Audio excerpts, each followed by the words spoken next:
नमस्कार। आज की जो चर्चा है वो आरएस प्री के परिणाम आने के बाद की चर्चा है।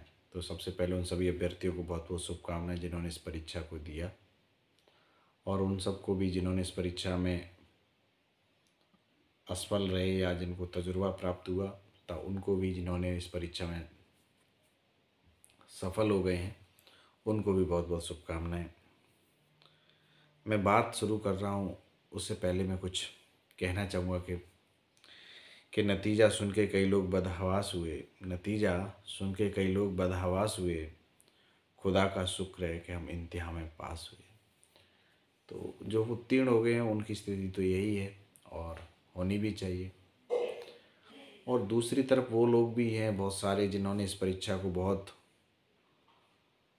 हौसले के साथ दिया, और लेकिन परीक्षा का परिणाम तो एक निश्चित रूप से कुछ ही लोगों को चयनित करने के लिए होता है। तो आप ये ना समझें कि आप असफल पूरे जीवन से हो गए हैं, या आप पर कोई इस तरीके की उंगलियां करता है तो वो निरीह मूर्ख व्यक्ति हैं। अब बात आती है कि मैं ऐसी बात क्यों कहता हूँ, तो इसकी बात कहने का मतलब ये भी है कि आपने परीक्षा दी है, ये सबसे बड़ी महत्वपूर्ण बात होती है।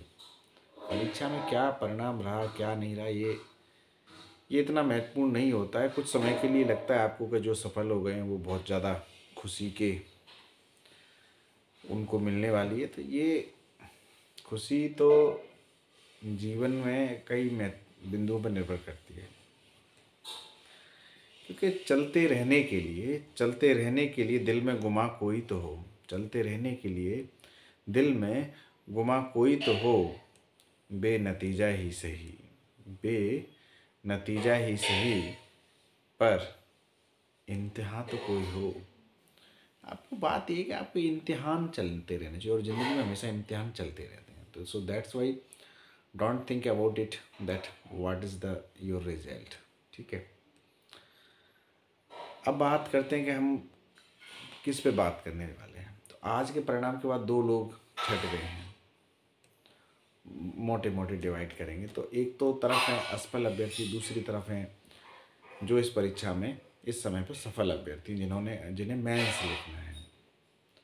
तो मार्केट में जितने भी कोचिंग इंस्टीट्यूट्स हैं या जो भी लोग हैं, क्योंकि कैपिटलिज्म है, तो उन सब का फोकस अभी मेंस के अभ्यर्थियों पर हो जाएगा, और होना भी चाहिए, क्योंकि हर आदमी आगे बढ़ने वाले को या उगते सूरज को सलाम करता है, डूबते वाले को कौन पूछे भाई। पर लेकिन एक सच्चा अभ्यर्थी, सच्चा मित्र, सच्चा मार्गदर्शक वही है जो उन लोगों को भी पूछता है कि जो आज इस परीक्षा में असफल हुए हैं। तो मैं तो एक एज ए मार्गदर्शक के रूप में यहाँ लगातार काम कर रहा हूँ, जो मानते हैं उनके लिए, और जो नहीं मानते उनके लिए तो एज ए कॉम्पिटिटर, या वो मुझे भी मान सकते हैं, कोई कोचिंग माफिया मान सकते हैं, या टाइम पास करने वाला व्यक्ति मान सकते हैं, व्यूअरशिप बढ़ाने वाला व्यक्ति मान सकते हैं। पर लेकिन बात यह है कि जैसे अभी जो फेल हो गए हैं, तो मैं उनसे पहली बात उन पर ही करूँगा, उसके बाद मैं बात करूँगा आर एस मेन्स वालों के लिए। पहली बात है कि जो आर एस प्री में फेल हो गए तो उनको करना क्या है। देखो, मैं एक चीज़ बोलता हूँ कि अब आप सोचें ना कि भाई ज़िंदगी बंद हो गई, तो ज़िंदगी कुछ बंद नहीं हुई है। अगेन रीस्टार्ट, सीधी सीधी सी बात है, रीस्टार्ट करना है, फोकस करना है। अब ये तो है नहीं कि आप 12 घंटे या 14 घंटे पढ़ पाएंगे, ये तो कोई नहीं पढ़ सकता। ये तो जैसे जैसे परीक्षा का प्रेशर आता है उसके बाद ही लोग पढ़ते हैं। So you should have to prepare yourself. और मैं तो कहता हूँ आप मेंस की तैयारी करो। आप अगले 5 महीने मेंस की तैयारी करो, जब तक ये मेंस नहीं हो जाता। जब आप मेंस की तैयारी कर रहे होंगे तो आपके पास अगले प्री में जाने से पहले मेंस का डर नहीं रहेगा। क्योंकि कई अभ्यर्थी जो पास हो गए ना, वो तो यही सोच रहे हैं अभी कि पास तो हो गए, पर लेकिन अब उनके पास मेंस का कुछ मटेरियल नहीं है। तो you should have to prepare yourself like as a mains candidate. क्योंकि आपके पास जितने भी आगे, हमें कई लोग कह रहे हैं कि सर अब हमारा क्या हुआ, हमारे पास कुछ भी नहीं बचा। क्योंकि जितनी भी परीक्षाएं हैं ना, वो सब परीक्षाएं लगभग आर के एग्ज़ाम के आसपास से गुजरती हैं। कुछ विशेष क्षेत्रों की परीक्षाएं, वो विशेष क्षेत्र की परीक्षाएं होती हैं, तो उनसे तो हमारा और आर का कोई लेना देना नहीं है एक सामान्य अभ्यर्थी का, वो तो फिर विशेष क्षेत्र के अभ्यर्थी हैं। सो आप स्लोली स्लोली पेस पे काम करते रहें, 6 से 7 घंटे पढ़ते रहें, और भी चीज़ें आप अपने जीवन में देखते रहें। पर लेकिन अभी आर एस प्री जिनको अगली बार देना है वो अभी आर एस मेंस की तैयारी करें और खूब सारी अच्छे से तैयारी करें। अखबार, खूब सारा अखबार पढ़ें, अच्छे अखबार पढ़ें। इंडियन एक्सप्रेस है, द हिंदू है, इनको मैं इसलिए बार बार कह रहा हूँ। और एडिटोरियल्स हैं, कभी कभार कई बार अच्छे न्यूज़पेपर्स में कई किसी भी जगह मिल जाता है। तो दैट्स वाई अगले साल तक जब तक आप आएँ तब तक आपको समझदारी का लेवल बढ़ जाए, आपका लेवल ऑफ अंडरस्टैंडिंग बढ़ जाए, आपका सिविक सेंस बढ़ जाए, आपको वे ऑफ कम्युनिकेशन बदल जाए, आपका थॉट प्रोसेस बदल जाए, आपका फॉरेन रिलेशंस में आपकी पकड़ बन जाए, आपकी पकड़ सामान्य प्रशासन के बारे में समझ आ जाए। ये सब जब डेवलप होता है जब आप कंटेम्प्रेरी रीडिंग करते हैं। देन मतलब आप पढ़ भी रहे हैं, आप समझ भी रहे हैं, आप एग्ज़ाम में भी उसको फॉलो अप कर रहे हैं, तो आप you can inter related your studies with your current arena and also your current studies and also your current exam। सो ये चीज़ों पर आप ज़रूर फोकस कीजिए।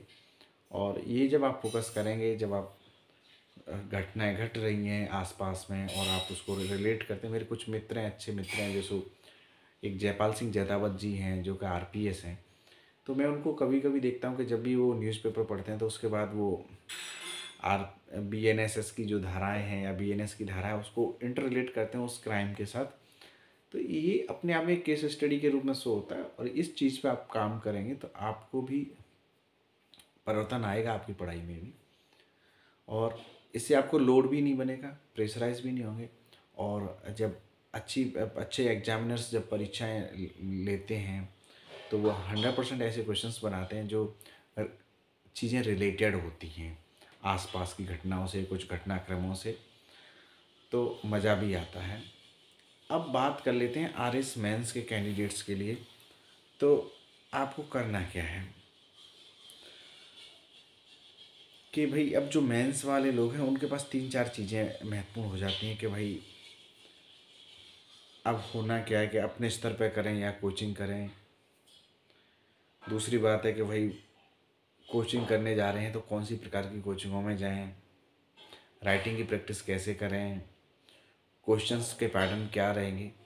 तो इस पर मैं एक छोटी सी, यहाँ लंबा वीडियो हो जाएगा तो इसलिए मैं छोटी सी कुछ बातें करता हूँ। देखो भाई, प्रश्नों का पैटर्न यदि प्री में बदला है तो मे बी चांसेस हैं कि यूपीएससी के पैटर्न पे जाएंगे। Long statement questions they will be ask in your mains exam also. Second thing है कि वो राइटिंग प्रैक्टिस के लिए आप यदि सोचते हैं कि मैं पहले एक बार सिलेबस कर लेता हूँ और उसके बाद लिखना शुरू करता हूँ, तो वन थिंग हमेशा माइंड में याद रखना कि you can't cover your syllabus 100% in your exam time. You can't. आप सब लोगों से पूछ लेना, कुछ न कुछ छूटता रहता है और चीज़ें बढ़ती रहती हैं, आप सोचेंगे तो और बढ़ जाएंगी।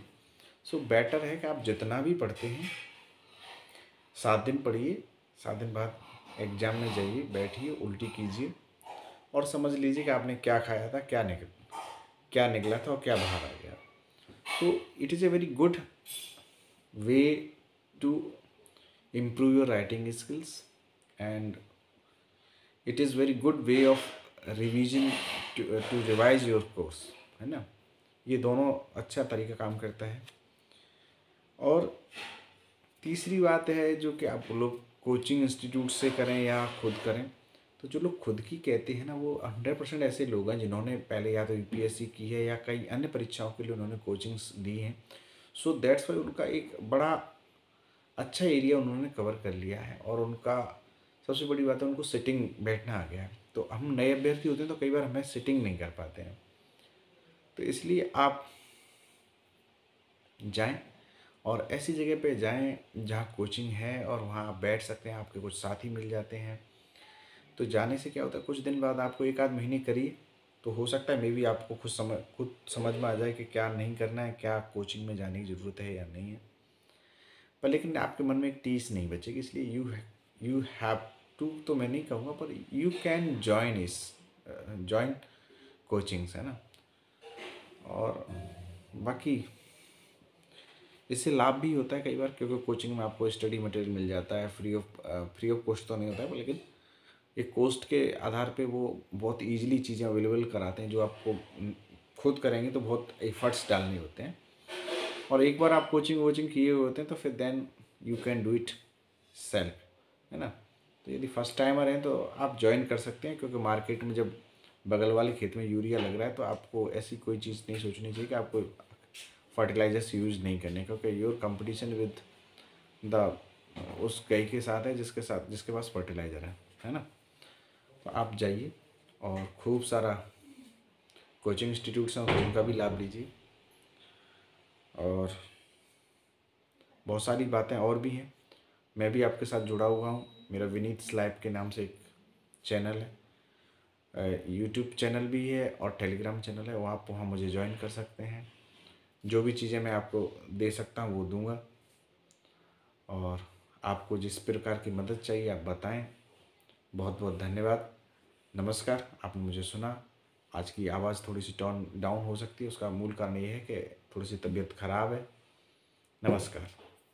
और यदि यहाँ आपको अच्छा लगे तो ज़रूर शेयर करें आपके मित्रों के साथ, और मुझे भी कमेंट करें। कई बार यही टॉनिक होता है जो आपको बूस्ट करता है लाइफ में जीने के लिए, क्योंकि कोई ना कोई तो जीने का मकसद होना चाहिए। नमस्कार।